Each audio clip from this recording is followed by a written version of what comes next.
Leilou Nishmat Gitel Bat Yitzhak. Gitel Bat Yitzhak, dont les Shloshim seront Lundi. lundi, la semaine prochaine. On est dans la semaine. Voilà, top. Donc, on commence avec ça. Alors, dans le programme, c'est comme ça. Si vous vous souvenez, pour les gens qui ont la mémoire longue, on s'est arrêté au milieu de la tefila il y a un mois et demi environ, il y a un mois. Et on va, c'est promis, après ça, il y aura Sirot, il y aura Oshana, il y aura Lag Baomer, il y aura Shavuot. Et après, on pourra continuer sur la... On verra, je ne sais pas encore, mais disons que on doit terminer l'étude. Il y a encore des choses très intéressantes que Manitou avait enseignées sur la tefila, sur le texte. La tefila Trana, vous vous souvenez de la tefila Trana. Donc, je n'ai pas oublié, on va le faire. De l'autre côté, maintenant, Azman Katsar et Amlacha Meruba, le nettoyage et tout, donc... comme a dit l'autre, si ce n'est toi, c'est donc ton frère. C'est donc ta soeur. C'est donc ta soeur. Comme a dit un Chaver Laïshiva, à partir de Rosh Chodesh Nissan, j'apprends ce que c'est que l'esclavage, et puis après ça, on a vu les Khérout. Alors donc, on va étudier sur Pessah. J'ai choisi un texte que beaucoup de gens connaissent. La Mishnah. C'est un texte de la Haggadah, comme Abraham a fait remarquer, c'est la marloquette entre Ben Zoma et les Chachamim, Amar Ken et Amar et Rabbi Eleazar Ben Nazarer, et Kelen Mishnah, c'est une Mishnah dans Masechet Brachot. C'est-à-dire que le texte de la Haggadah, il est écrit de la Mishnah, on va l'étudier. Maintenant, c'est un enseignement de Manitou. J'imagine que, je crois que même j'ai fait un shiur une fois dessus il y a quelques années, donc c'est une bonne mémoire, ils peuvent se souvenir. Mais la différence, c'est que comme cette année on étudie, donc on va prendre le temps d'étudier toute la Sugiya, donc le texte de la Gemara jusqu'à la fin, c'est-à-dire la Mishnah et tout le texte de la Gemara, et ensuite de l'analyser. C'est comme ça que sera organisé le cours. Ça prendra, à mon avis, au moins deux séances, c'est-à-dire cette semaine et la semaine prochaine. Alors ce que je vous propose, et j'espère que pour vous ça ira, c'est-à-dire, en gros, je vous trouve assez régulier, c'est que aujourd'hui, on fait un limoud, c'est-à-dire on étudie le texte de la Mishnah et de la Gemara jusqu'à la fin, c'est-à-dire on va faire beaucoup. On va faire comme un hamoud de Gemara, c'est presque comme le Daf Yomi. Et tous les juifs font la Daf oui, le Shabbat, mais il y en a qui font le Daf Yomi. Et donc on va faire un hamoud, un demi-Daf. Et puis, vous aurez des questions, vous pouvez les poser. Ce qui est très beau, c'est toujours la même chose, c'est que les textes de Haggadah, au début on lit et on a l'impression que ça saute du coq à l'âne, etc. C'est-à-dire que ça passe de l'un à l'autre. Et puis après on voit qu'il y a une logique interne de tout, et cette logique c'est Manitou qui nous l'a enseigné, qui me l'a enseigné, et donc on étudiera tout ça ensemble. Le commentaire de Manitou, c'est l'introduction du Sidur de Bet Menucha en ivrite de Rav Cherki, et il existe aussi en français dans la parole écrite numéro 2. Je pense que, ou la semaine prochaine, ou à la fin de la semaine prochaine, je vous amènerai aussi peut-être la photocopie de l'enseignement de Manitou en français. Alors, c'est parti, on fait une étude. Alors, n'ayez pas peur, ceux qui n'ont jamais fait de la Gemara, parce que vous n'étiez pas à la Yeshiva, parce qu'on ne vous a pas accepté, ou bien parce que vous-même vous ne vouliez pas y aller. C'est pas dangereux, ça risque rien, c'est pas difficile. Alors, c'est parti. Masechet Brachot, Daf Yudbet Amoudbet, Gimel Amoudalef, donc page 12 folio B et page 13 folio A, pour ceux qui veulent regarder le texte en français. Matnitin, la Mishnah. Vous, vraiment, vous posez toutes les questions. Pour les gens pour qui c'est pas clair, on ne sait pas toujours ce qui est pas clair pour nous autres. Matnitin. Maskirin Yetziat Mitzrayim Balelot. Alacha. On a la mitzvah de mentionner la sortie d'Égypte la nuit. Quelle nuit on parle? Toutes les nuits, voilà. C'est pas la nuit du Seder. C'est-à-dire que il y a une mitzvah, maintenant je parle tout à fait au niveau du limoud, il y a une mitzvah assez minatora de raconter la sortie d'Égypte le soir du Seder. À part les mitzvot de manger de la matzah, de manger du maror et tout, il faut savoir qu'on fait une mitzvah, il faut dire une nimouchan muzuma, les shel, la mitzvah tassé, shel, les saper, les tziat mitzrayim, comme c'est marqué dans beaucoup de Haggadot, de raconter ces mitzvah tassé. Il y en a qui disent que c'est vraiment, il y en a qui font trop, et ils disent c'est assez. D'accord, c'est mitzvah assez.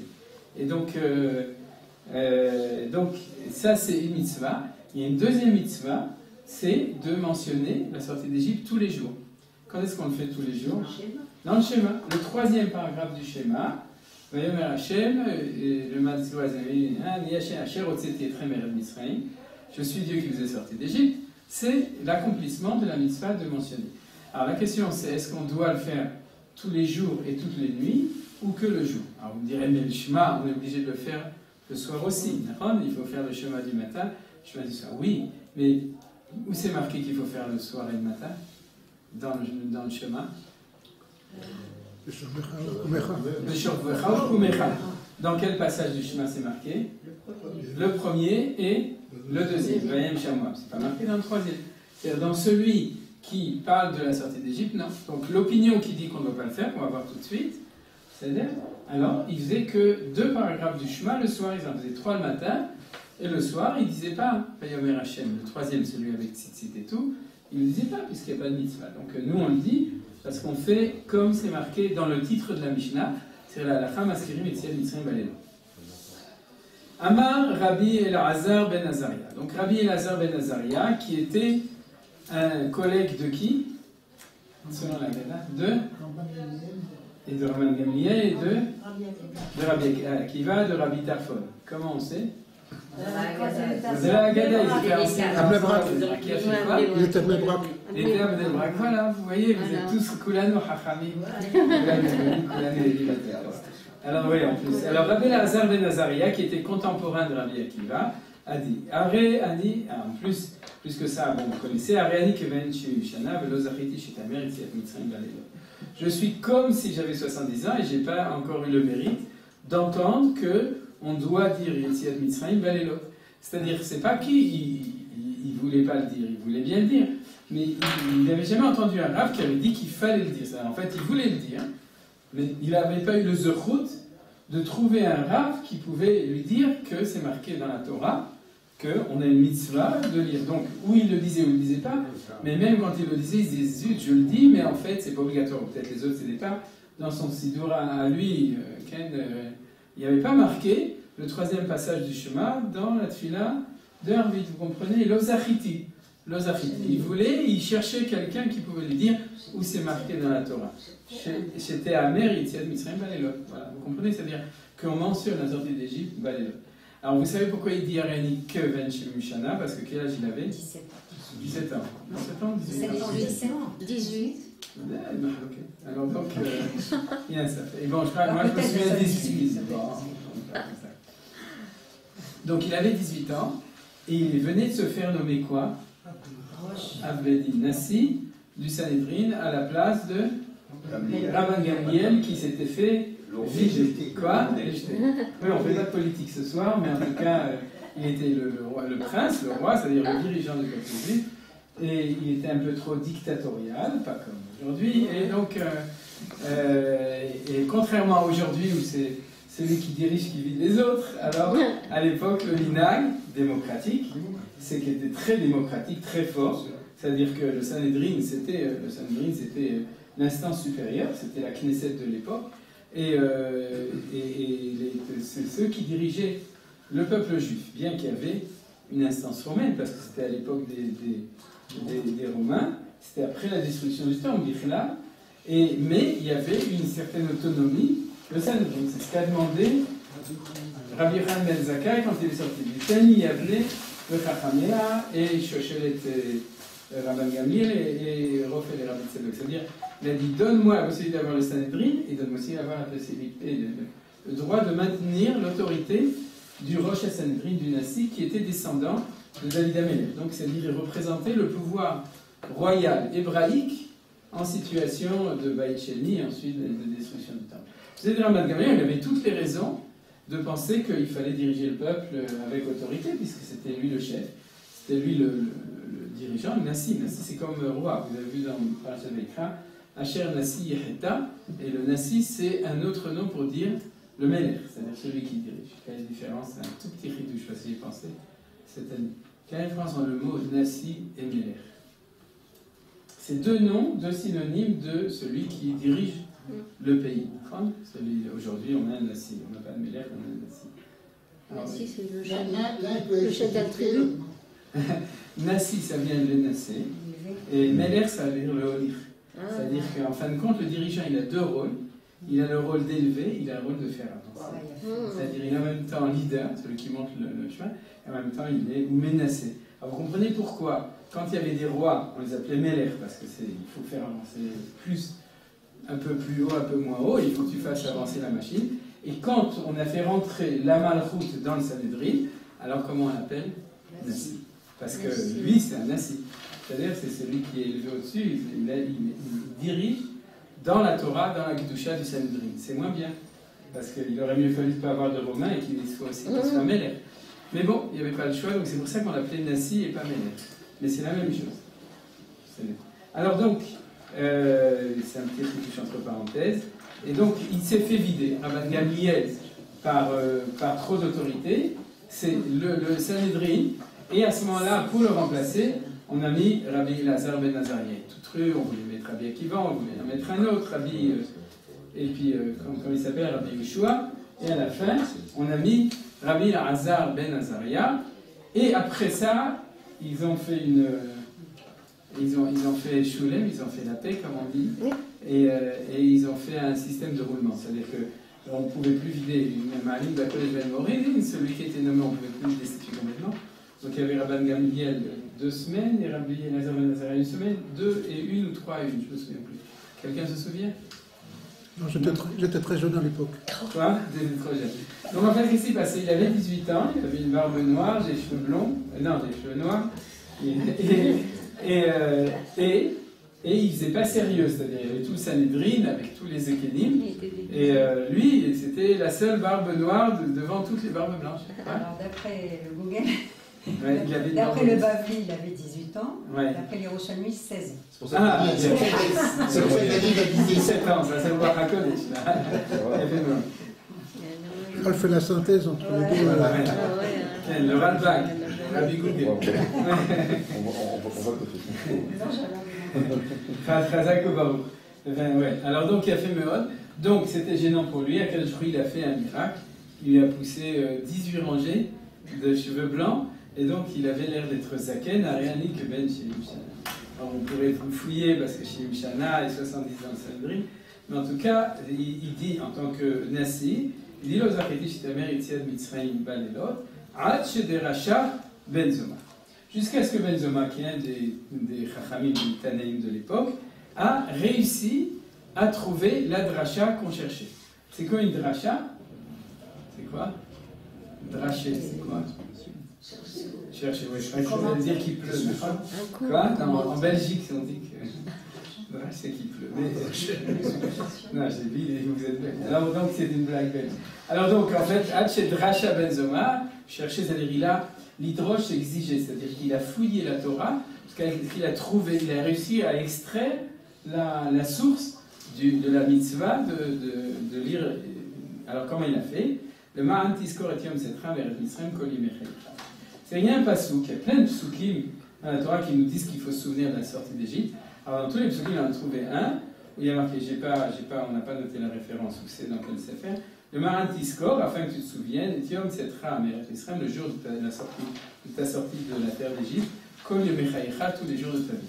Donc c'est de là qu'on apprend que c'est pas suffisant de faire le seder du soir, mais il faut tous les jours de notre vie, il faut rappeler la sortie d'Égypte. Alors donc ça prouve qu'il faut rappeler tous les jours, Yemei Chayecha. Il faut faire tous les jours, donc il faut le faire tous les matins. Alors qu'est-ce qu'a dit Ben Zoma? Yemei Chayecha Yamim, Kol Yemei Chayecha Lidot. Donc les jours de ta vie c'est les jours, parce que Yamim dans le chat de la Torah c'est les jours et c'est pas la nuit.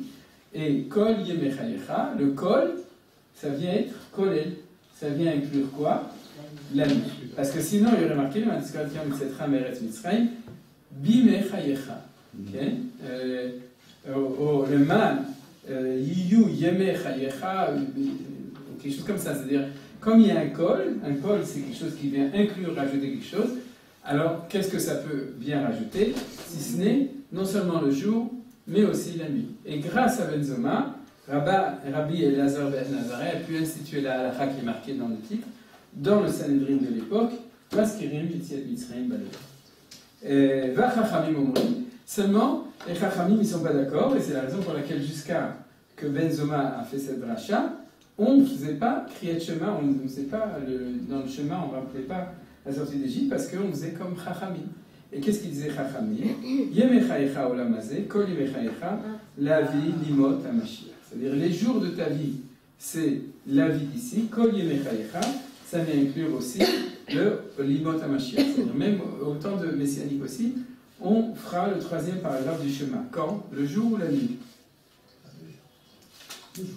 Le jour. Quand le Mashiach- Parce que le col ne vient pas nous coller la nuit, elle vient nous coller Yom HaMashiach. C'est-à-dire, donc c'est ou l'un ou l'autre. Ou tu le dis la nuit, ou tu le dis Yom HaMashiach. Donc, pour Benzoma, est-ce qu'on le dira Yom HaMashiach? Ben non. Ouais, je vous ai posé une colle, mais... Une question grammaticale. Pourquoi ils disent limot et pas limé dans la smichout? Ah, réponse du gras, parce qu'il y a Mashiach ben David et Mashiach ben Yosef. Ah, tu dis limot, limé. Oui, parce qu'on dit shnot. Mais yom, on dit yémé. On ne dit pas yémot. C'est pas la même chose. Shnot, c'est féminin et. Non, je sais, non. Non, mais. Ah, je sais pas. Dans la smichout. Je sais pas. Parce Ça que- marche avec ce que vous avez dit, est-ce que les choses qui sont C'est en au duo, féminin. c'est féminin, vous avez Mashiach ben David, Mashiach ben Yosef. Mais oui, mais ce que Maurice dit, c'est que même le mot yémé, c'est au pluriel. Mais yémé, c'est une smichout, oui. C'est pas C'est yom, c'est. La vérité, c'est qu'en Valaisie, on a dit Mishneh Yom HaMashiach pour le faire. C'est limot, c'est une Oui. question comme ça. Non, mais- Ouais, j'ai pas. Non, si, il y a une réponse. Quoi? Shana, Shanim, c'est en féminin et la smichout, c'est en. Shnot. Oui. Shnot. Oui. Yémé, On dit Yémé, pas c'est- Shnei. Yomé, c'est pour le masculin. Yomé, c'est pour le masculin. Non, j'entends bien, on dit yémé, la smichout. Là, Oui, c'est ben. yémot. Ah, Ah, sans doute la smichut au masculin c'est yémé, au féminin Oui, on mais dit il y a une yami. seule smichout, il n'y a pas une smichout au masculin. Bah, peut-être, c'est une loi que je connais pas. Je sais pas, je pose la question. C'est à creuser, c'est à Mais, creuser. oui, au lieu de limon. Quoi? Féminin. Si c'est une sphère-coupe, il n'y a pas une forme spéciale contractée comme avec le masculin. Ça aussi, ils l'ont mis au Même on dit yami, mais on dit pas yémé. Oui, mais ça c'est un choix de. Ah, mais c'est un peu oublié aussi, évidemment, ouais. mais de toute façon, ça ne change pas le fait qu'il y ait simplement pour Yémé, il y a une forme spéciale pour le cinéma, pour Yémot, il n'y a pas. Et t'as- Je suis pas assez fort en grammaire. et à part ça, tu as passé allègrement sur le mot le avis. Ouais, les avis. Pourquoi tu... Non, parce que tu dis. Enfin, tu l'as pas traduit en fait.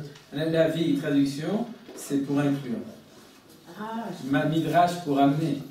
Mais en fait, c'est pour inclure. L'avis, c'est dans la chambre de la Mishnah, c'est pour inclure les temps messianiques. C'est-à-dire, oui, c'est-à-dire le col, avant, c'était. La vie était les lots, on aurait pu dire, c'est des halélot. Et là, kol et mechal la vie, mais bien entendu, il y a aussi le drash, pas le pshat, c'est que c'est pour amener les Yom HaMashiach, les temps messianiques. Voilà, vous avez compris. Donc, en fin de compte, résumé, qu'est-ce qu'on a appris ce soir? Quel est le problème qu'on étudie? Un problème de halakha ou de haggadah? Un problème de halakha. Est-ce que la nuit, on doit dire le troisième paragraphe du schéma ou non? C'est ça la question.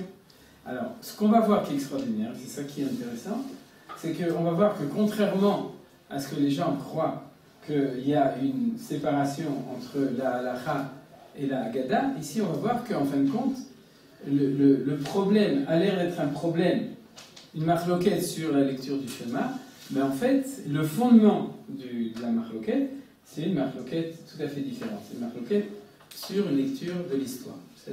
C'est-à-dire que on croit, quand on lit la Haggadah le soir, c'est-à-dire quand on le lit, on croit que les Chachamim l'ont amené pour nous dire, tu sais, c'est pas que le soir de Pessah qu'il faut lire, qu'il faut rappeler la sortie d'Égypte, c'est bien beau que tu le fais, mais on aimerait bien que tous les soirs de l'année, tu m'oublies pas, c'est-à-dire que tu te souviennes aussi qu'il faut faire. Et on croit que c'est ça le problème, c'est-à-dire Rabbi Elazar ben Azaria, il n'a pas trouvé, il a rencontré Benzoma, qui a réussi à trouver le passouk, et à ce moment-là, on va aller tirer le Goël, tout le monde est content. On sait qu'à partir de maintenant, on va faire le chemin tous les soirs, les 3 paragraphes, c'est promis. C'est-à-dire, vous avez compris, c'est ça qu'on croit.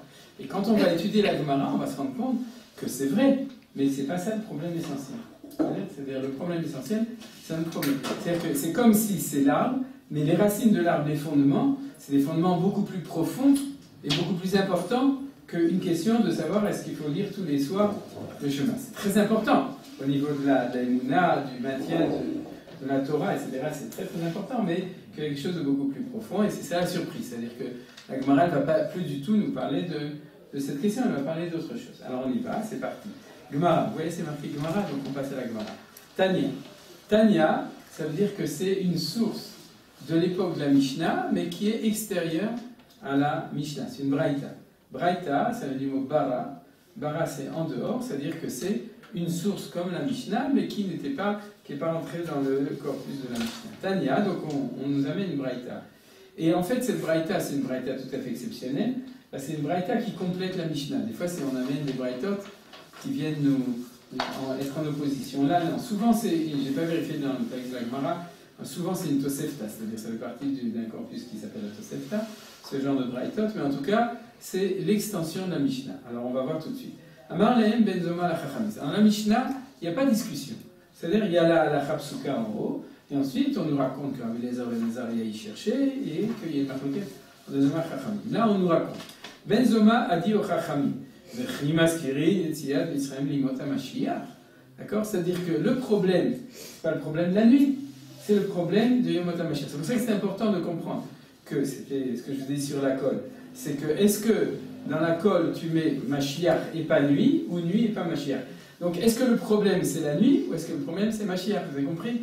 L'autre découle en halakha. Mais le fondement de ça, c'est la question de qu'est-ce qui se passe au moment du Yom HaMashiach. C'est ça qui est très important de comprendre. C'est-à-dire la vraie discussion, c'est explique-moi ce qui va se passer au moment du Mashiach. Après, quand j'aurai compris, je saurai quoi faire ce soir. C'est-à-dire, mais c'est pas dans l'autre sens. C'est-à-dire la racine, le fondement, c'est quelque chose qui va très loin d'une question purement, je dirais, de Shulchan Aruch, de savoir est-ce que ce soir on va lire le 3e paragraphe du Shema ou non. C'est explique-moi, c'est quoi Yemot HaMashiach. Alors, et c'est ça que la Braïta nous fait découvrir. Amarilem ben Zoma la Chachami, le Chimaskrim Etziat Mitzrayim limot HaMashiach, ça il dit, c'est pas possible que dans ton col, Kaf, c'est-à-dire dans ta colle, tu vas nous racoler les Yemot HaMashiach qu'on va lire le chemin, c'est pas possible.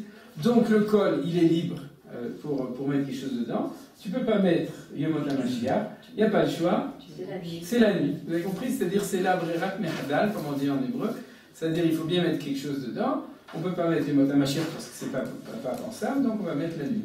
Ça c'est de la Gemara, hein, vous comprenez? Valok Farnema. Pourquoi? Parce que j'ai un pasouk.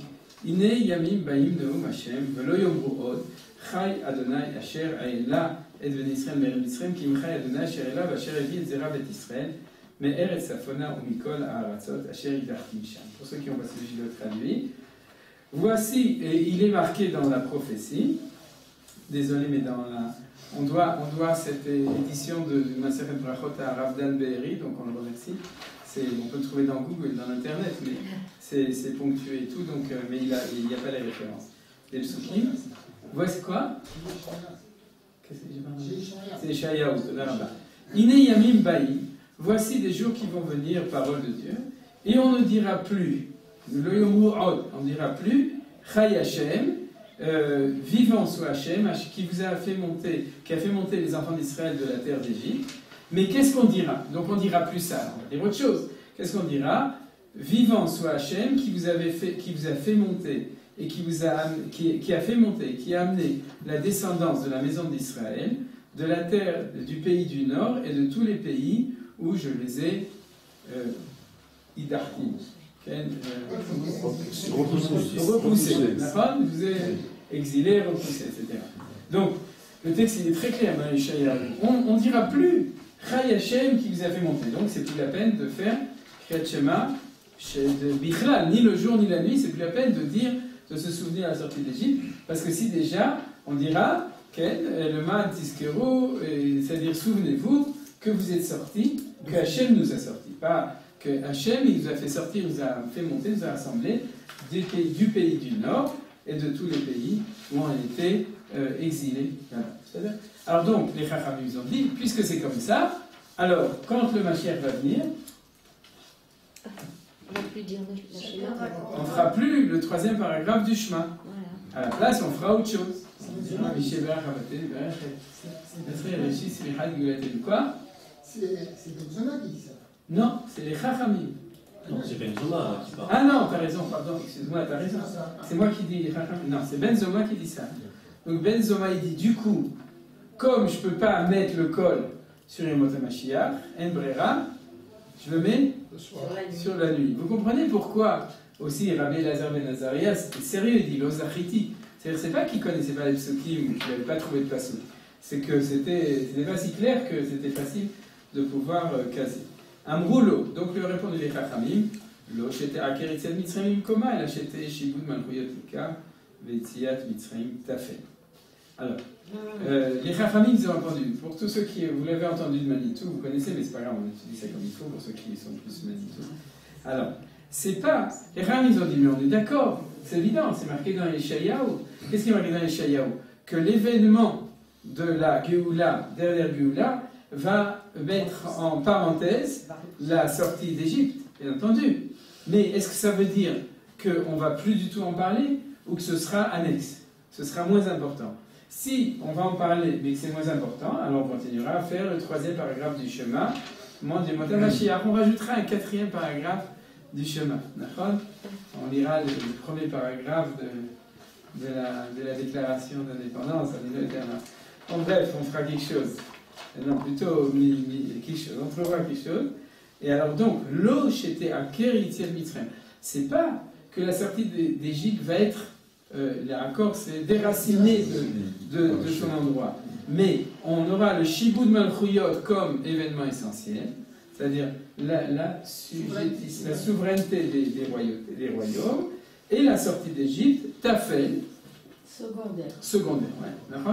Elle sera Tafel, annexe, elle sera secondaire. Alors, on continuera à le dire. Et puisqu'on continuera à le dire, alors, donc, le mot kol vient nous inclure quoi? Les Mot HaMashiach, Dafka, parce qu'on aurait pu penser que, puisqu'il y a la sortie de la dernière Géoula, donc on n'a plus besoin de parler de la sortie d'Égypte.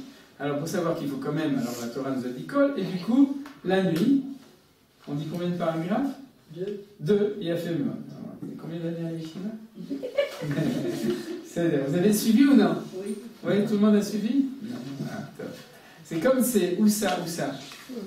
Puisque au moment des Mot HaMashiach, on va continuer à dire, de parler de la sortie d'Égypte. Donc le mot kol vient m'inclure, non seulement Yemechaïcha, l'histoire de ta vie dans ce monde ici, mais aussi kol, Yemot HaMashiach. Donc il n'y a plus de kol pour la nuit, donc on ne dit pas la nuit. C'est-à-dire, ça c'est l'explication de Chachamim. Intéressant. Oui, très. Kol Yikaret Sebo Atomer.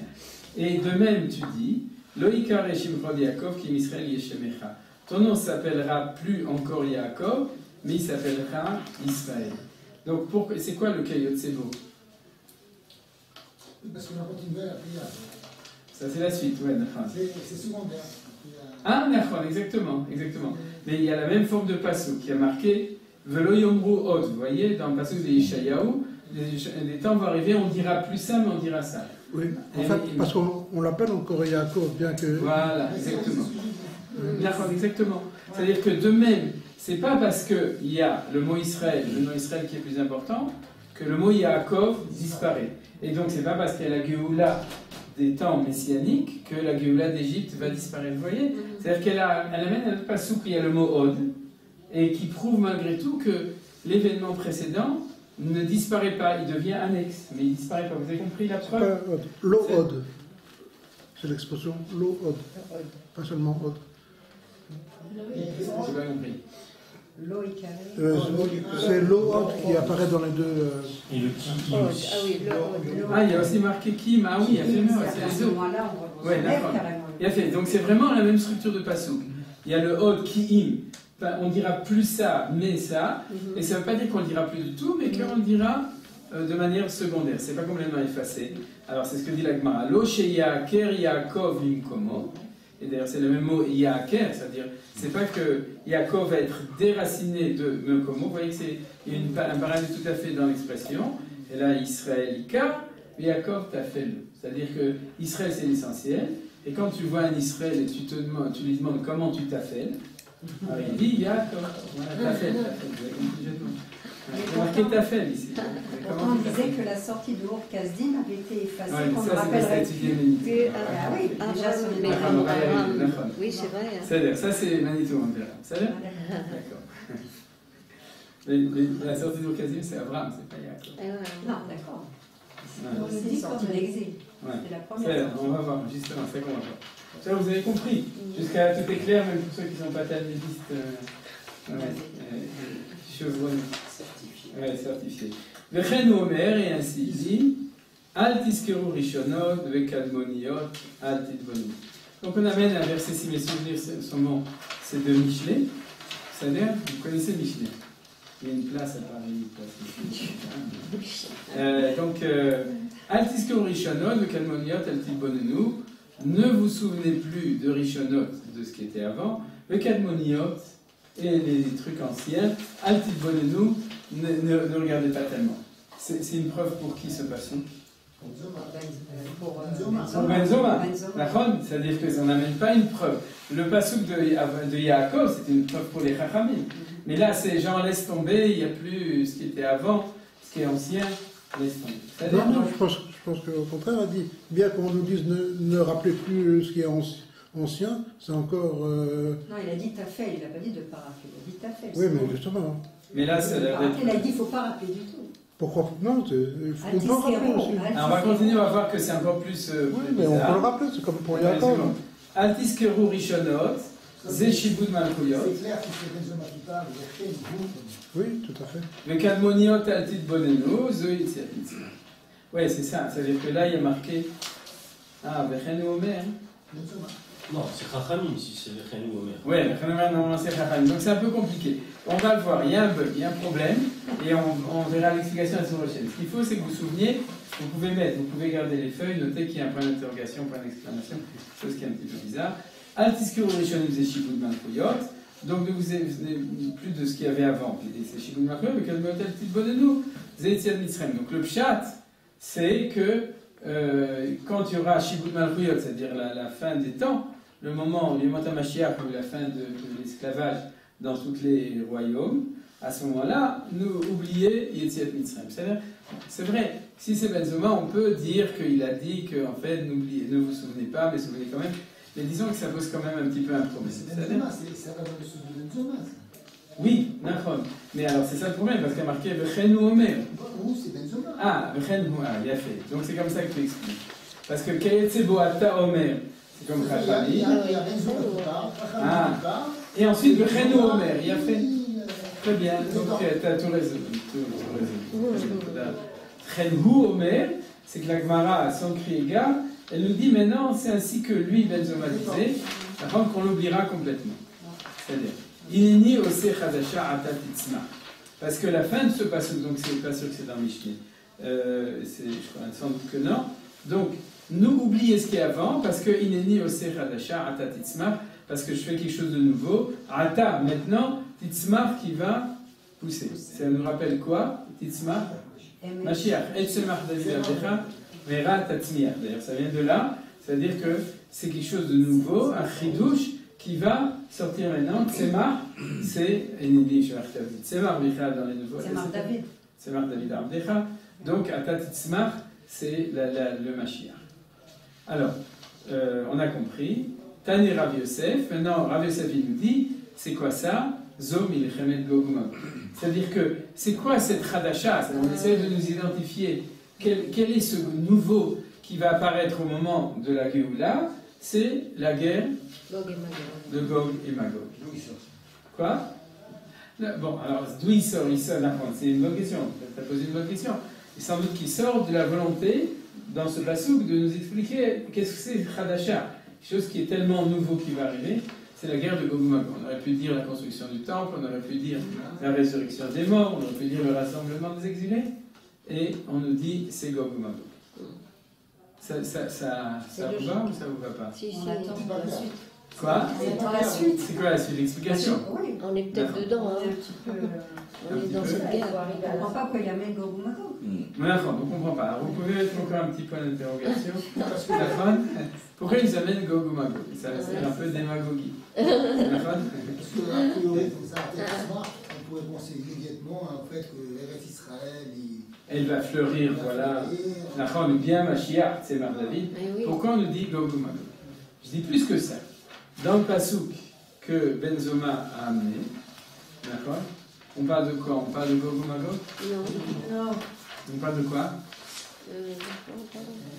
Iné Bnei Yamim Baïm, il parle de quoi? Non, il n'y a pas marqué Velom Morcham Asher Chai Hashem Asher Eviet Moshe Kim Chai Hashem Asher Eviet et Mashiach. C'est pas marqué. Oui, mais quel événement de la Géoula on parle? Kibbutz Galil. C'est l'histoire de Kibbutz. C'est Kibbutz. C'est-à-dire que c'est la Aliyah. Asher Eila, Asher Eila. On ne parle pas de la Aliyah d'Égypte, on parle de la Aliyah de tous les pays. Regarde, c'est qui Eretz Safon? Bavel. c'est l'Europe. Bavel. L'Europe. Le gars de Vina, il a dit la Russie et la Lituanie. Parce que plus au nord que ça, t'es gelé. Alors donc, il dit que l'histoire a fait que les Juifs sont allés de plus en plus au nord. D'abord, au moment du deuxième exil, ils sont arrivés à Rome. Ils ont pensé que c'était le plus nordique par rapport à Eretz Israël. Puis après, l'Allemagne, le Rhin, etc., la France. Après ça, la Pologne, on croyait que c'était fini.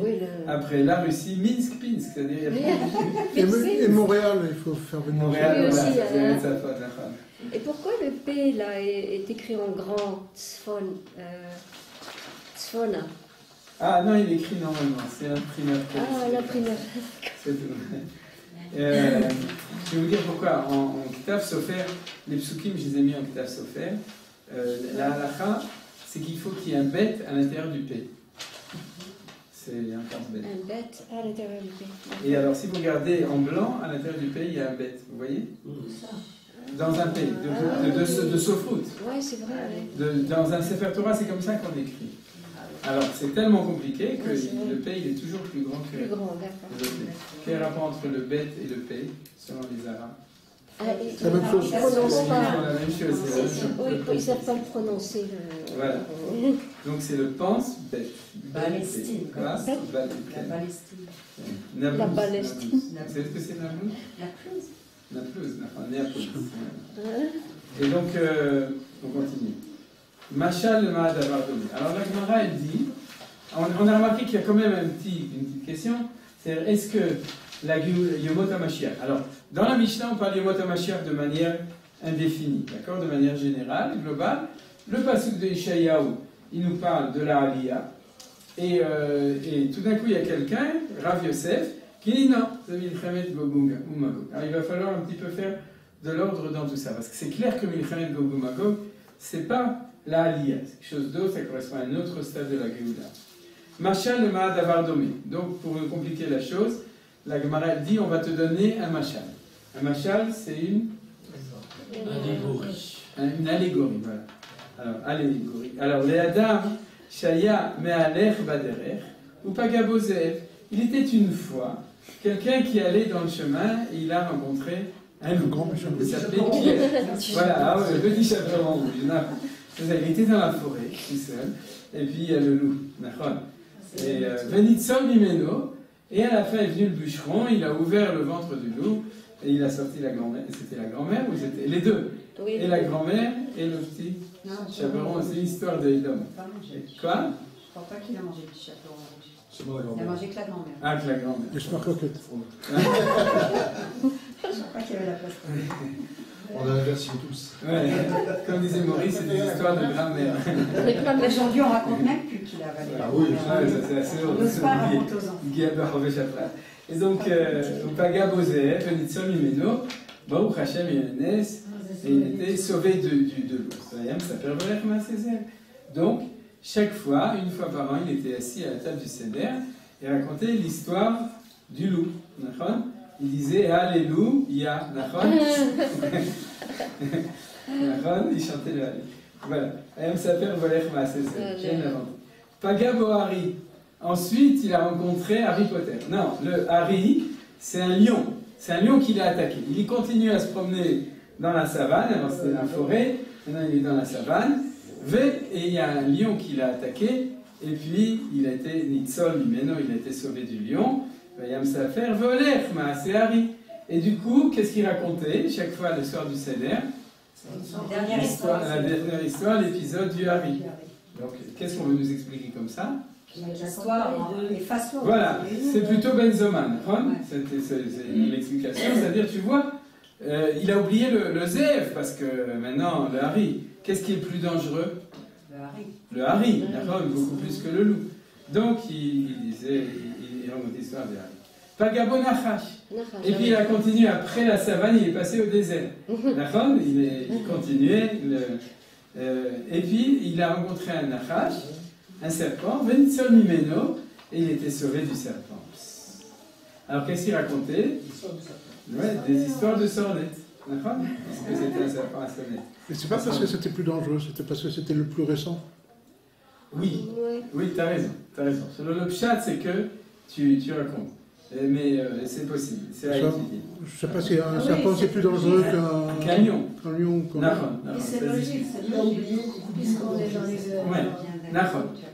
Ce qui est malgré tout important, c'est que celui qui a fait l'allégorie, d'accord, il faut lui demander pourquoi la première fois c'était un Zohar, la deuxième fois c'était un Ri, et la troisième fois c'était un Nachash. Le Nachash. Manitou l'explique, qui a fait. Donc, Pagabo Nachash Vitzir Lumino, Shachach Maase Shne, ben ça fait voilà, Maase Nachash, il a oublié les deux précédents, et puis il racontait l'histoire du Nachash. Quel est le problème dans le Machal? Il y a 3 au lieu de 2. Il a fait combien d'années? Vous avez compris, vous avez suivi? On te fait un Machal pour t'expliquer l'histoire de la sortie d'Égypte et de la Géoula de Shibud Malchuyot. Donc on va t'expliquer que le deuxième t'oublie le premier. Mais c'est pas vrai. On t'a montré que le deuxième fait oublier le premier, mais qu'il y a le troisième qui fait oublier le deuxième. Et deux autres. Mais c'est qui? Vous avez compris quoi? Il a fait mais alors, mais c'est pas marqué dans ce qu'il y avait avant, t'as raison. Donc, juste avant, c'est marqué Tania de 16, je vais mettre Gog ou Magog, et le machin vient juste après. Donc c'est ça, c'est-à-dire que tu veux dire qu'il y a un troisième stade. Il y a la marque d'Avardome. Mais vous remarquez, c'est Nachon, c'est ta réponse, Razak ou Barou, mais vous remarquez que la Gemara ne nous a pas prévenu, c'est-à-dire qu'il faut remarquer qu'il y a dans le machal, n'est pas le machal de Benzoma, c'est-à-dire c'est son machal à lui de Rav Yosef. C'est-à-dire, Afkar Israël, ainsi c'est avec Israël, Sarot Achronot, Meshakrot et L'histoire de Gog ou Magog est introduit par Rav Yosef. Par Rav Yosef, c'est pas marqué dans le Zohar. Et pourquoi on est toujours ouais, absolument, hein, en plus grand, parce que à ce moment-là, amène-moi encore un quatrième. C'est-à-dire, Triata Metim, Pagabo, je sais pas quoi, Zvouv, et puis, etc. C'est-à-dire que ça doit être précis, c'est-à-dire il veut nous enseigner quelque chose de plus, c'est de Diukacha, d'accord? Et pourtant, c'est pas marqué, c'est-à-dire que ça a l'air d'être la suite de ce qu'on avait dit avant. D'ailleurs, la conclusion est comme ça, Afkar Israël, ainsi c'est avec Israël, Sarot Achronot, Meshakrot et Arishonot. Les derniers tsarot nous font oublier les premières tsarot. D'abord, c'est un petit peu, on serait attendu plutôt à quoi? Les dernières geoulot nous feraient oublier les premières geoulot. C'est pas les tsarot, mais c'est vrai que dans le machin. Gog et Magog, c'est plutôt une Sarah. Ouais, d'accord. Mais on est sauvés. Benitzal. Ouais. Bash Nitzal, c'est Nitzal. Il y a autre chose aussi, parce qu'on parle de Yetziat Mitzrayim, et on compare à Shiabud Malchuyot. Yetziat Mitzrayim c'est positif, et Shiabud Malchuyot c'est négatif. Il y a Femeur, pourquoi quand on sort d'Égypte, on appelle ça Yetziat Mitzrayim, et quand on parle de notre temps, on ne dit pas Yetzia mi Shibud Malchuyot, on dit Shibud Malchuyot. L'expression, elle est pas exacte. C'est-à-dire, l'un c'est la Tzara et l'autre c'est de la Géoula. Très bonne question. C'est bon. C'est un bon livre. Alors donc, Afka Atzarot Achronom et Shakrot et Arishonot. Point final. Donc jusqu'à là, on a fini, malgré tout, avec des complications et des points d'interrogation, l'histoire de Gog et non, l'histoire de Marloquette entre Benzoma et Rachel. On n'a rien fini. Si. On ouvre les débats, d'accord. Ah non, je veux dire fini au niveau de la Gemara, pas au niveau de notre étude. Alors, je vous ai dit, on dit jusqu'à la fin de la Gemara, d'accord? Avraham ou Avraham. Et la Gemara, elle continue, elle nous dit, sache que Avraham, c'est Avraham. C'est Avram sans Rei, c'est comme Avram. C'est pour ça que chez nous, on disait Avrum. C'est-à-dire Avrum, c'est sans le Rei. Alors, Avram ou Avram, vous savez, mais c'est le même. Batehila. Alors, pourquoi? Parce qu'au début, il s'appelait comment? Avram. Et ensuite, Hachem, il lui a rajouté le Rei. Alors, il dit, c'est le même. C'est bien pour qui? Si on dit qu'Avram, c'est Avraham. C'est bien pour Ishmael. C'est pour Benzema ou pour Rachamim? Ah, c'est bien pour Ishmael, ouais. On n'en sait rien. Enfin, on ne sait pas très bien. C'est-à-dire, mais en tout cas, on voit que c'est la même chose. Qu'est-ce que ça vient faire là? Alors, dites-moi pourquoi est-ce que la Gemara. Non, c'est pas comme Yaakov. C'est le contraire de Yaakov. Enfin, on va voir si c'est contraire ou non. Mais c'est associativement. C'est-à-dire que c'est pour ça que j'ai dit que la Gemara a fini avec Ben Zora. C'est que la Gemara a parlé de la sortie d'Égypte. Elle a amené la preuve pour l'opinion de Chachamim de l'histoire des deux noms de Yaakov. Du coup, elle s'occupe des noms des patriarches. D'accord? C'est-à-dire, elle a remarqué que non seulement Yaakov, il avait deux noms, il s'appelait Israël et Yaakov, mais Abraham aussi, il avait deux noms. Oui, alors, on n'a plus le droit d'appeler Abraham. Non, c'est ce qu'il y a marqué. C'est des stades qui se suivent, quoi. Voilà. Alors, Abraham ou Abraham, la Gemara, elle dit, c'est la même chose, Abraham ou Abraham. Batehila naaseh av le'aram, ou la sof naaseh av lekol haolam kulo. Donc là, le premier de savoir quelle est la différence entre le sens des deux noms. Vous voyez que vous connaissez cette Gemara, hein, c'est quand même plus facile d'étudier quelque chose qu'on connaît. Alors donc, pourquoi est-ce qu'au début ça s'appelait Abraham et après ça Abraham? Alors Abraham, on le sait, pourquoi? C'est marqué dans la Torah. C'est Hachem qui lui a dit Ki av hamon goyim et taticha. C'est-à-dire tu vas être le père, le petit père de tous les peuples, le grand-père. Le père de tous les peuples. Av hamon goyim, de tous les peuples. Donc c'est pour ça qu'il s'appelle Abraham. C'est un notaricon. Notaricon, c'est SNCF. C'est un condensé de plusieurs mots en un seul mot. C'est-à-dire ou bien en hébreu, Havlaz, vous connaissez? Havlaz.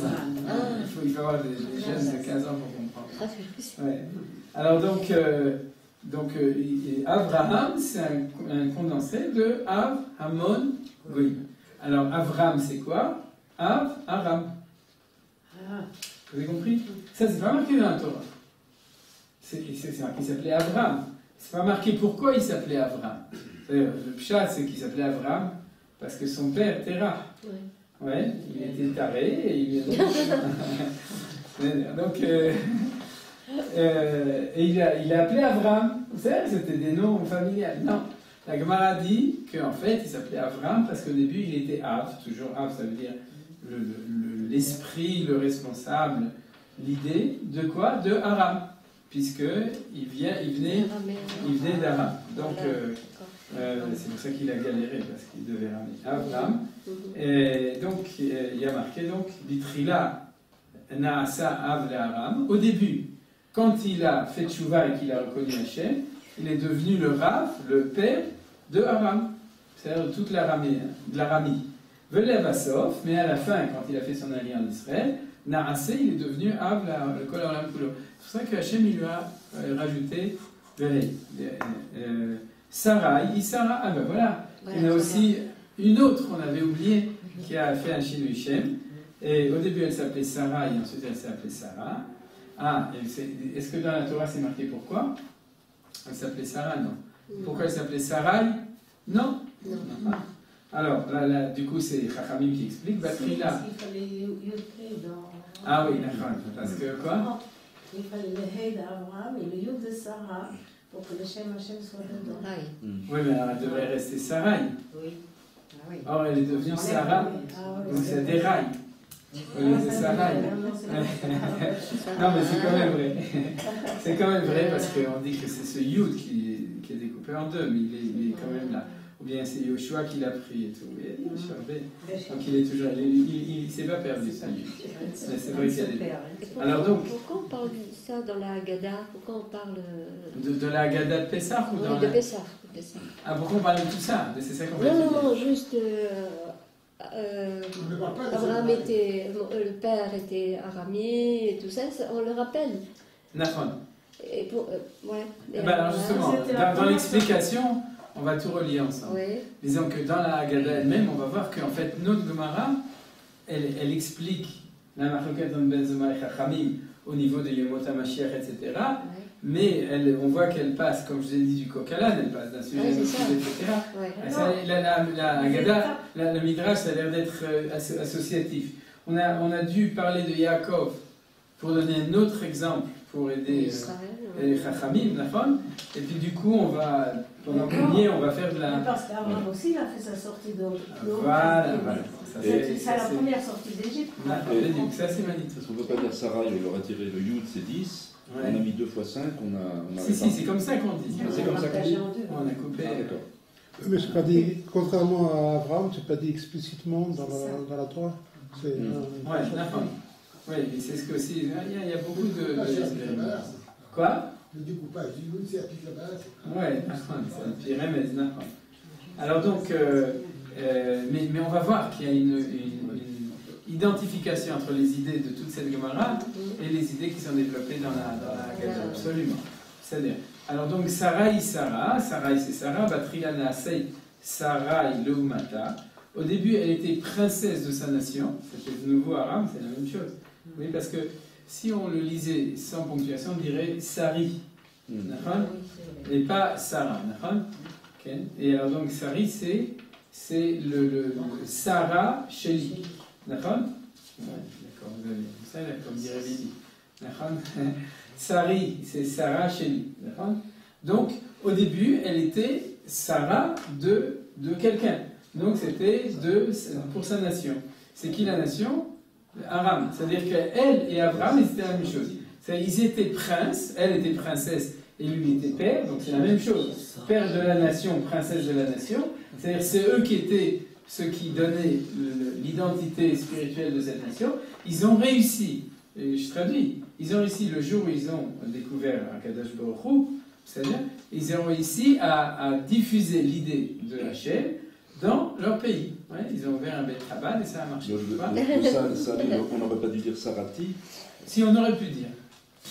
On aurait pu dire, mais c'est pas grave. Non, c'est pas grave. Non, on aurait pu dire Sarati. Sarati. Ouais. Bon, Sarati.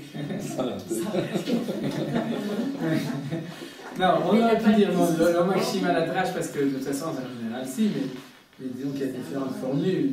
Les drachot dans les noms, elles ne sont pas toujours. Mais tu as raison, on pourrait. Mais c'est mystérieux. Sarah Leumata, vous avez compris. Donc, le mot Sarah, il ressemble d'une certaine manière au mot Avram de plein de manières. Tout d'abord, qu'elle sous-entend quelqu'un qui est une figure dirigeante, spirituelle, et ensuite restreint à un endroit précis. C'est-à-dire, Sari n'est pas ça, et c'est pas ça. Ou la personne incite Sarah le Kolola. Parce que le mot Sarah, ça veut dire la princesse. The princess. C'est pas une princesse, c'est Sarah. Donc, comme c'est Sarah, elle est en parallèle avec Abraham. C'est-à-dire, tous ceux qui croient qu'il n'y a que Abraham qui est Avamon Goï et que Sarah n'est pas Sarah Mon Goï, ils ont tort. C'est-à-dire que c'est Abraham et Sarah qui sont les figures universelles, d'accord, de la représentation de la Kadosh Baruch Hu au niveau universel. Tani Bar Kapara. Donc, ensuite, il y a Bar Kapara qui nous enseigne. Vous voyez, c'est bon? Oui. C'est la ligne suivante. C'est une ligne où il y a marqué que Tani Bar Kapara. Bar Kapara nous enseignait. Bar Kapara, c'était. Je ne sais pas si c'était un Tana. Non, il y a marqué Tana, donc c'était un Tana. On est obligé de dire. C'était un Tana. Ouais, c'est une Tana. Donc, Kol a Koré Abraham au verbe assez, Shnema Vayashim Abraham. Donc, il nous enseigne, on continue. Tout celui qui appelle Abraham, au verbe assez, il fait une interdiction. Ouais, c'est-à-dire on n'a pas le droit d'appeler Abraham. C'est-à-dire c'est interdit. C'est-à-dire quand on parle de lui, on doit l'appeler Abraham avec le Hey. Il faut faire attention quand on lit dans la Torah, c'est-à-dire de bien dire Abraham avec un Hey. Bon, Abraham et pas Abraham. Shenema, pourquoi? Vaya Shimcha Abraham. Ton nom sera Abraham. Alors si Dieu dit que ton nom sera Abraham, donc il ne sera pas Abraham. Est-ce que c'est sûr, ce genre de choses? Non, parce que la même chose qu'on a encore. Voilà. Donc on vient au même sujet. Puisque avec Yaakov, Les Chachamim nous ont bien dit que c'est pas parce que Dieu lui dit qu'il s'appelle Israël et plus Yaakov que Dieu il pense qu'il s'appelle plus Yaakov. C'est pas si simple. Par contre, il a ça rappelle une blague. Il y avait deux juifs qui avaient. Maman, il est en téléphone. Oui, mais c'est rien, c'était toute la journée comme ça. Ça sonne aussi. Et donc, il y avait deux juifs qui ont émigré de Pologne. C'était Rosenfeld et Rosenberg. Et qui ont ouvert ensemble une boutique de chaussures. Comment on dit chaussures en yiddish? Chaye Soure, la vie de Sarah. Parce que chaussures, c'est Chaye, chaud, sur Soure. Donc, ils ont ouvert un truc de chaussures, et puis les gens ils venaient pas parce qu'il y avait marqué Rosenfeld et Rosenberg, une boutique de chaussures. Ils se sont dit il faut qu'on fasse plus in. Alors ils ont dit on va appeler ça. On va s'appeler ça, je sais pas, on va changer de nom, on va s'appeler Dupont et Dupont. Alors ils ont mis Dupont et Dupont, magasin de chaussures. Et puis là ça marchait très bien, mais le problème c'est que les gens ils disaient, mais regarde, mais Dupont, tu es Dupont, t'es Rosenfeld, Ils ont mis Dupont, Rosenfeld et Dupont, Rosenberg. Et comme ça, tout s'est arrangé. Alors pourquoi ça? Pour dire qu'il s'appelait Dupont, mais il s'appelait encore Rosenfeld et Rosenberg. Donc, alors c'est ça la Sheila. C'est pas parce que Hachem, il a dit Ve'ashimcha Avraham, que celui qui va l'appeler Avraham, a priori, il est au verbe assez. Vous comprenez? Puisque Yaakov, il s'appelait Israël. Mais en tout cas, ici la Gemara, elle le dit. Alors d'où elle le sait? Elle va pas opposer ça. Donc, encore un point d'interrogation. Vous comprenez la question? Vous voulez que je répète la question? C'est comme l'histoire du loup. Le loup, après le harrier, il a fait oublier le loup. Et après le nachash, il a fait oublier le harrier et le loup. Donc ça revient au même ici. Donc il dit, c'est le dernier qui compte. Donc c'est comme Bar Kapara, mais où tu le vois dans le passou que c'est pas comme Yaakov et Israël. Vous comprenez? C'est-à-dire, là-bas c'est une insistance. Velo ikare od kiim. Donc il y a le mot od et le mot kiim, kiim exclusif, et od, lo ikare od. Donc normalement, Yaakov, on pourrait plus. C'est-à-dire si Hachem, c'est toujours Hachem qui lui dit ça, donc on n'aurait plus le droit de l'appeler Yaakov que Israël. Ici, il y a Stafakol marqué Ve'ashimcha Abraham. Il n'y a pas marqué Velo yeshimcha od Abraham. Regarde la ligne d'après. Ah voilà, donc ça résout le problème. Mais malgré tout, le Ikareod et Shimcha, c'est malgré tout, il y a une difficulté. On va le voir. Donc, Rabbi Eliezer Omer olé au verbe là. Celui qui appelle Avraham Avraham, il fait deux averot. Il est au verbe assez, c'est-à-dire que Dieu lui dit tu vas t'appeler Avraham et tu t'appelleras plus Avraham. Donc c'est mitzvah assez d'appeler Avraham, mitzvah assez de ne pas l'appeler Avraham. Donc tout celui qui dit Avraham, il fait deux averot, un assez et un autre assez. Sauf quand on lit dans la Torah, quand il s'appelle. Ah oui, là il n'y a pas le choix. Il n'y a pas le choix. D'accord. Rabbi Eliezer Omer, au verbe lav, chez les marbres, les kerot et shimcha Avraham. Vous voyez que malgré tout, au niveau limoudi, et les commentaires ils demandent, c'est une difficulté. C'est-à-dire, parce que tu peux dire les kerot shimcha, oui, c'est la même chose qui est marqué chez Avraham. D'accord? Yaakov, le ikra shimcha Yaakov, qui Israël yeshemecha. Donc, et en plus il y a le ki. Alors, pourquoi est-ce que ici c'est interdit, assez velota assez, alors que chez Yaakov, il s'appelle Israël, il s'appelle Yaakov. Alors, on garde la question pour la semaine prochaine. La Gemara, elle complique la chose. D'accord, tu as raison. La réponse, elle est après. Et là, Meata, à Koré le Sarah, Sarah Yachinami. La Gemara, elle dit, si c'est comme ça, alors, est-ce que pour Sarah, c'est la même chose? C'est-à-dire, est-ce qu'on a le droit d'appeler Sarah Sarah. Alors, est-ce que oui ou non? Atam, Kuchabrichu Amar Avraham, Sarah Ishtecha lo tikra et shma Sarai, ki Sarah Shema. Donc, comme il a dit Sarah Ishtecha, lo tikra et shma Sarai, ki Sarah Shema, il l'a appelé à ce moment-là, quand il lui dit, elle s'appelle Sarah, il lui a dit Sarai, au début, vous avez compris, donc, c'est pas interdit de l'appeler Sarai. Vous n'avez pas compris? C'est-à-dire, il y a marqué comme ça. Dieu lui dit, tu n'appelleras plus Sarai parce que son nom c'est Sarah. Vous savez? Mais comme au moment où il lui dit qu'elle s'appelle Sarah, Dieu lui a dit Sarai, alors on comprend qu'elle s'appelle Sarah, mais qu'on a encore le droit de l'appeler Sarai. Il n'y a pas le même son, il n'y a pas le même. Mais le Ikaréos, on n'a pas une forme. L'otikra et Shema. Ah, tu veux dire l'otikra ata. Oula, il faut regarder. Il n'y a pas de rachat. C'est peut-être ça la raison. Maintenant, je me souviens plus. Il faudrait que je fasse des chiourets jusqu'à la semaine prochaine. Mais en tout cas, on voit que vous voyez que c'est hyper compliqué. C'est-à-dire que Hachem, pour Sarai, c'est pas grave. Pour Abraham, c'est grave. Pour Yaakov, c'est pas grave. C'est-à-dire, d'abord, il faut comprendre comment dans les psukim, les Chachamim l'ont appris. Et ensuite, au niveau de la maroute, de l'essence, c'est ça que Manitou va nous expliquer. Pourquoi au niveau de l'essence, c'est comme ça? Et dans la pratique, personne ne l'appelle Sarai, contrairement à Yaakov, qu'on utilise. Voilà, dans la pratique, oui, mais c'est pas interdit, heureusement. Faire des notes assez comme ça. Pourquoi Vehaya Shimcha Abraham? Pourquoi est-ce que c'est au passé et pas au futur?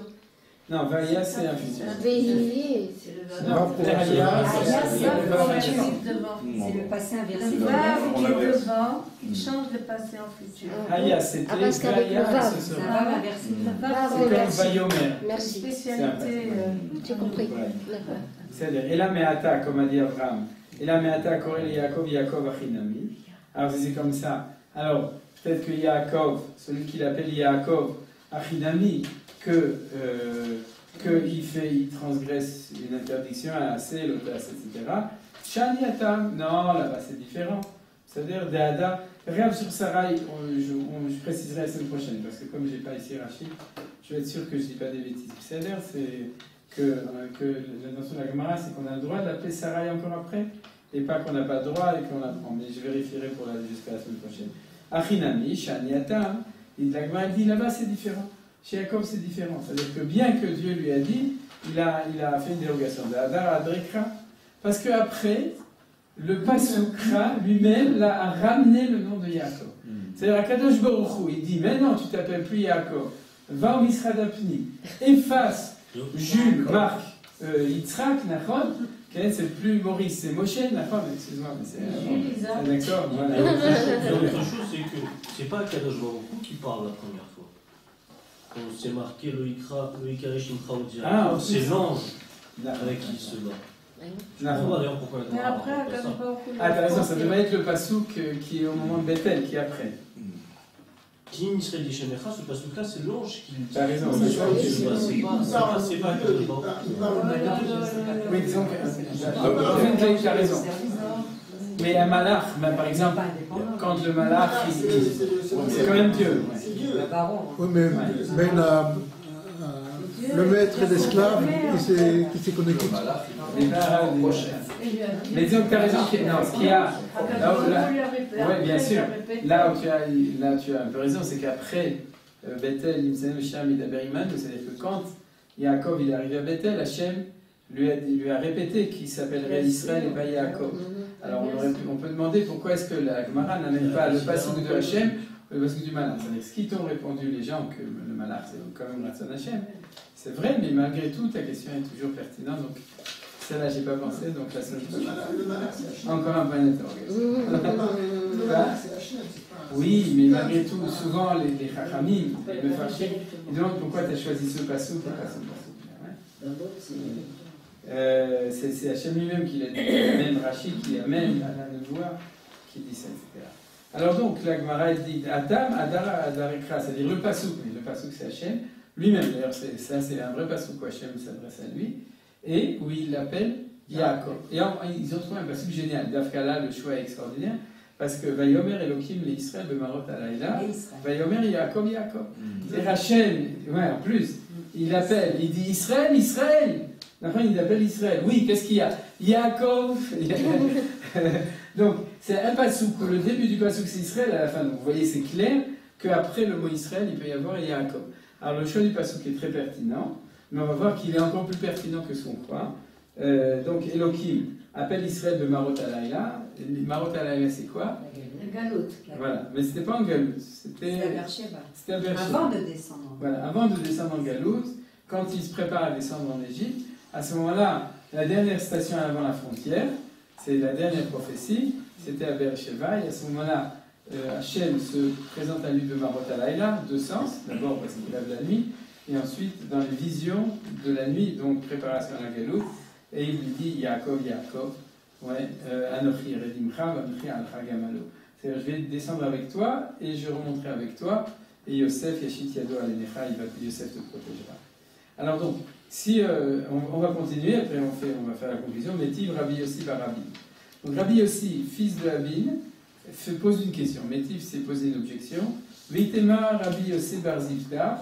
Et si tu veux, celui qui a posé la question, c'est Rabbi Yossi, fils de Zvida. Il dit comme ça. Ataou Hashem Elokim Asher Bacharta Be'Avram. C'est un passage qu'on lit tous les jours dans la Tfila. David, Eloké Israël, c'est quand on se met debout, vers David, et en ce moment-là, il y a marqué Ataou Hashem Elokim Asher Bacharta Be'Avram, Botzetom Yerkazim, c'est Hashem Avraham, Umatzatet Levavon Iman Lefanecha. À quel moment où c'est marqué dans l'Ivra Yamim? Qui a dit ça? David Amelech. C'était quand? Après la fin du Chumash. Et comment est-ce qu'il appelle Abraham? Abraham. Donc, problème. Mais la suite du passouk, c'est qu'il a changé son nom d'Avram en Abraham. Oui. Alors, de la même manière qu'on explique ici dans la Gemara, il y a un changement de nom de Avram à Abraham. Il y avait mode. Tu as donné la réponse de la Gemara. Il y en a qui sont talmudistes, il y en a qui sont prophètes, c'est encore mieux. C'est-à-dire, alors donc, Amarlé, il lui a répondu. Donc, c'était l'objection Métiv qui a été objectée. Et il lui a répondu. Qui est-ce qui lui a répondu? C'était, je ne sais pas qui c'est. Mais en tout cas, quelqu'un lui a répondu. Hatam, là-bas, Navi ou Dekam Sader, les chiffrés de Rahmana. Le prophète, c'est David qui était prophète, il était en train d'organiser la louange de Rahmana, c'est Akadosh Baruch Hu. Il est Mesader, le chiffré, le Sheva, la louange de Akadosh Baruch Hu. Maïda Avam Ikara, il raconte ce qu'il y avait au début, c'est-à-dire ce qu'on appelle un fondu enchaîné ou un passé antérieur. C'est-à-dire il raconte, comme tu as dit toi, il dit Samta Shemo Avraham. C'est-à-dire que, comme aussi a dit Nadim, quand tu lis dans la Torah, tu as le choix, tu le dis, et le Navi veut dire regarde, c'est extraordinaire. Tu l'as appelé Abraham, tu l'as sorti de Ur-Kasdim, et après tu l'as appelé Abraham. Alors là, on a le droit. Parce que si de dire à quelqu'un oui, tu étais Abraham, mais tu as fait Tchouva, tu as fait truc, tu es sorti de Ur-Kasdim et tu es devenu Abraham, ça on a le droit. Mais quand tu le rencontres dans la rue, de l'appeler Avram, ça t'as pas le droit. C'est-à-dire c'est de ramener l'antériorité au présent, on n'a pas le droit. Mais si tu racontes toute l'histoire comme il faut, ça c'est permis. Voilà, c'est la réponse. D'accord. Vous avez compris? Voilà, c'est facile. Voilà, on a étudié toute la Gemara. Et alors? Quoi? Et alors quoi? Non, mais on a encore 5 minutes. Conclusion. D'abord, c'est une conclusion. Parce qu'on a étudié Bémet, un grand morceau de Gemara, vous verrez dans une Gemara normale, c'est plus qu'un mood de Gemara, donc c'était un vrai limoud. Et conclusion de ça, qu'est-ce qu'on a vu? On a vu tous les stades. Voilà. Ah, oui, mais ça, c'est ce que Ranito a dit. Alors, d'abord, ce qu'on a vu au niveau du Pshat, on a vu comme ça, c'est qu'il y a 2 sujets dans la Gemara. Il y a 3 sujets. Le sujet de la Mishnah, c'est la halacha, c'est de savoir, est-ce que ce soir, on va dire le 3e paragraphe du Shema, on ne va pas le dire, Machloket, Chachamim ben Zoma, avec ben Zoma, Rabbi Lazar ben Nazaria, qui est avec lui. C'est-à-dire, et la halacha psuka au début. Sujet de la Mishnah. Ensuite, sujet essentiel de la Gemara, c'est de faire un déplacement du problème du Shulchan Aruch au problème de la compréhension du projet divin. C'est-à-dire on est à un autre niveau. Vous voyez, c'est ça qui est extraordinaire. Vous croyez que la Gemara, c'est que quelque chose qui va nous dire, bon, ok. Alors, est-ce que quelqu'un, quand il est fatigué, quand il est malade, s'il a raté ses après-minuit, est-ce qu'il doit encore dire le 3e paragraphe du Shema? Est-ce que le soir de Pessah, ou de toute façon on fait la Haggadah, est-ce qu'on doit aussi dire le 3e paragraphe du Shema? On croit toujours que c'est que de ça que la Gemara elle s'occupe aussi de ça, Baruch Hashem, mais elle s'occupe aussi de nous révéler les fondements des halachot. C'est-à-dire qu'à partir de ce soir, normalement, quelqu'un qui a étudié la Sugiya, il va dire le Shema, le 3e paragraphe, en disant ah, mais non, je sais de quoi je parle. C'est-à-dire, je vais dire le 3e paragraphe du Shema, parce qu'on est posé comme Benzoma, parce que Rabbi le Nassi, Rabbi Elazar ben Nazaria à l'époque, après la destruction du temple, a dit que c'était comme ça qu'on devait faire la halacha, parce que ça a un sens au niveau de comment vont se passer les temps messianiques. C'est-à-dire qu'en fait, tous les soirs, c'est pas seulement qu'on s'occupe de la sortie d'Égypte, de rappeler la sortie d'Égypte, on s'occupe de décider, on anticipe quel va être le caractère du projet de la Kadosh Baruch Hu au niveau de la Géoula. Vous comprenez l'importance de l'étude de ça. C'est-à-dire, c'est ça que j'ai dit au début, et je vais insister dessus.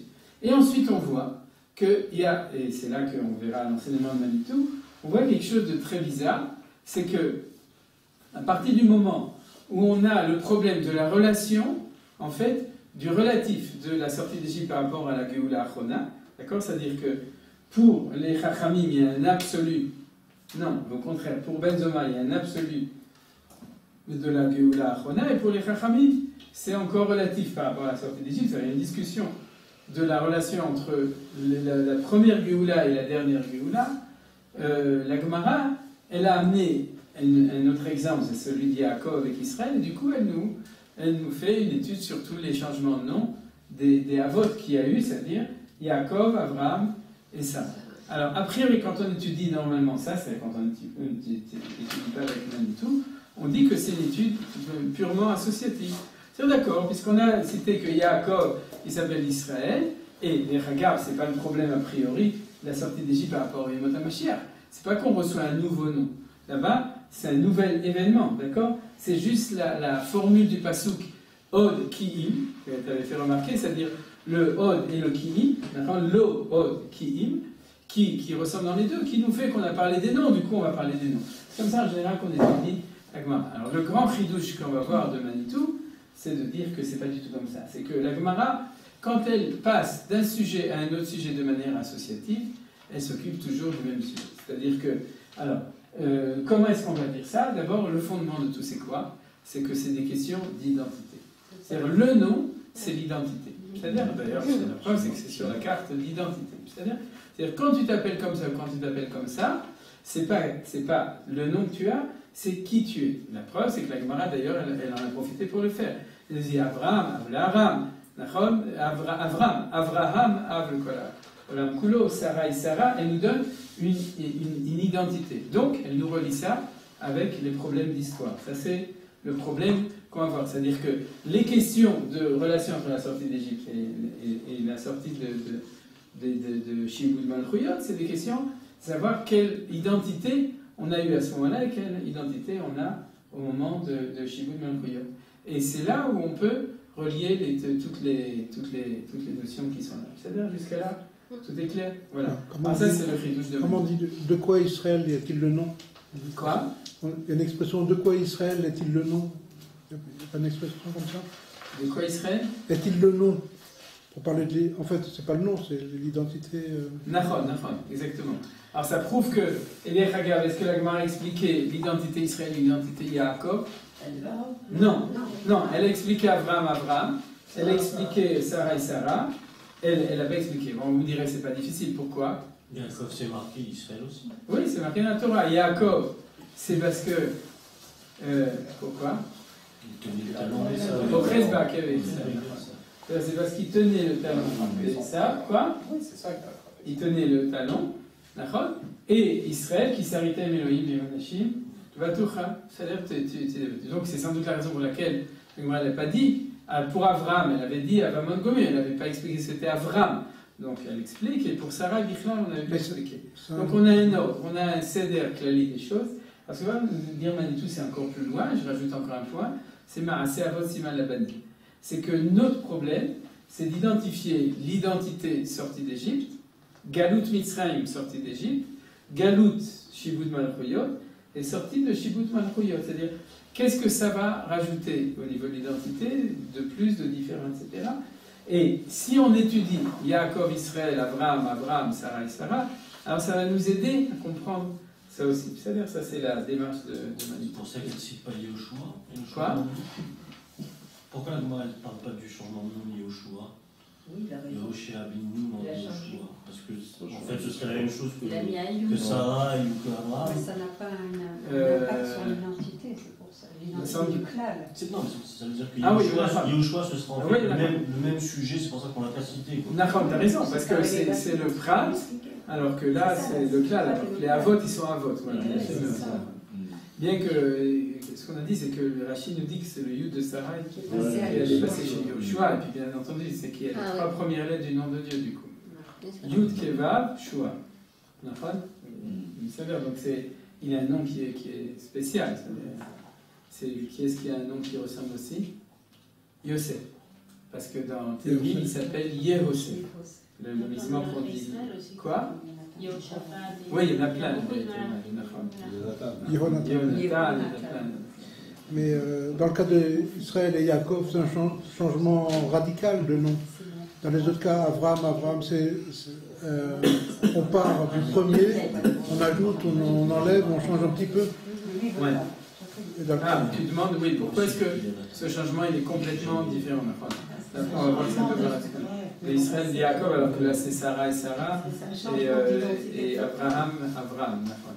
C'est-à-dire, ça c'est aussi une bonne question. Pourquoi c'est uniquement une lettre qui est changée ou rajoutée, alors que chez Yaakov et Israël c'est absolument totalement différent. Yaakov il tient le talon effectivement, mais Israël c'est une dimension nettement supérieure. Yaakov et Israël, c'est un changement total. Il a lutté contre l'ange. La grande vitesse. Donc c'est une bonne direction. Donc voilà, si vous voulez, ce que je voulais aussi faire remarquer, c'est encore une chose, et on va peut-être commencer par ça, et tout le reste, Bémet, j'espère que vous n'aurez pas le temps d'oublier jusqu'à la semaine prochaine. La semaine prochaine, on fera on déchiffrera. Donc, vous voyez qu'on a déjà beaucoup déchiffré quand on a posé des questions. Il y a juste un point qui est important, c'est que dans les signes, ça c'est une remarque de Manitou, est-ce qu'on a dit, vous l'avez compris, Marie? Quoi? On n'a pas dit ça. Si, on a dit presque 10. Marie, les hommes. C'est pour ça que je pensais. Alors on est bien. Qui va c'est-à-dire, à la prochaine fois, on a dit qu'on essaye de faire Marie pour. Surtout quand il y a raffisance, si on a pendant un quart d'heure entre les deux, vers Zédavarto. On n'a pas que c'était le journal. Quoi, non, justement, et on est plus. Mais c'est bien, je sais que dans toutes les cassettes de Manitou, je dis toujours, on finit le cours, on fait Marie. Et je me disais, c'est normal, on étudie la Torah et on prie, il faut faire les deux choses ensemble. Et ça me dérange toujours qu'on étudie et qu'il n'y a pas aussi un lien de fille, ça me dérange, c'est pas grave. Alors, et chronique, Bezrat Hashem, j'espère que... Surtout maintenant qu'on sait qu'il faut rappeler la sortie d'Égypte. Ouais, en plus, ça va, oui, il ne faut pas oublier le troisième paragraphe du chemin. On est 10 avec le monsieur qui vient de sortir. Oui, mais il a dit qu'il est parti. Ah. Donc, ce que je voulais aussi faire remarquer, c'est qu'en plus, pour avoir fini avec toutes les questions, vous avez remarqué qu'on a des ébauches de réponses. On voit qu'il y a un rationnel dans toute la Sugiya, parce qu'on la voit tout ensemble. Je vous incite à la réviser d'ici la semaine prochaine. Et qu'il y a quand même pas mal de questions qu'on a posées. J'en pose une dernière pour que tout soit clair. C'est qu'on a vu, a priori, deux dates qui nous expliquent Yemot HaMashiach. D'ailleurs, la remarque de Maurice, elle était pertinente. C'est Yemot HaMashiach, à la limite. On a vu Yemot au pluriel, moi j'ai tout de suite dit Ben Yosef Ben David. On pourrait dire Aliyah et Gog Magog, c'est-à-dire c'est ce que la Gemara nous a dit. Il y avait deux. Mais c'est sûr que dans la Mishnah de Yemot HaMashiach, nous on parle toujours Yemot HaMashiach, mais c'est quoi? D'accord, d'ailleurs ça sous-entend une durée, puisque Yemechaïcha, c'est les temps de ta vie, c'est le temps du Olam Hazé, donc Yemot HaMashiach, c'est les temps messianiques, ça a une durée. Donc il y a différents événements. Alors, a priori, il y en a deux dans la Gemara. Il y a Aliyah et il y a Gog Magog. En fait, il y en a trois. Quel est le troisième? C'est Denis qui l'a fait remarquer. Shibud. Non, il n'est pas dans la Gemara. Shibud Malchuyot. Shibud Malchuyot, bien entendu, le Pshat, c'est la fin de Shibud Malchuyot. C'est-à-dire, la question, c'est pourquoi la Gemara ne l'explique pas comme Yetzia, mais Shibud Malchuyot. Mais on voit, elle donne une troisième référence. Il y a trois références. La première, c'est Aliyah, rassemble le Kibbutz Galuyot. La deuxième, la fin du fait qu'on est soumis aux Malchuyot, aux empires, d'accord? Et le troisième, c'est Gog Magog. On a ici des informations extrêmement importantes au niveau des temps messianiques qui sont ici. Voilà. Alors avec tout ça, Bezrat Hashem, la semaine prochaine, on étudiera ça en lien avec la Haggadah et puis aussi avec... C'est les gens qui veulent me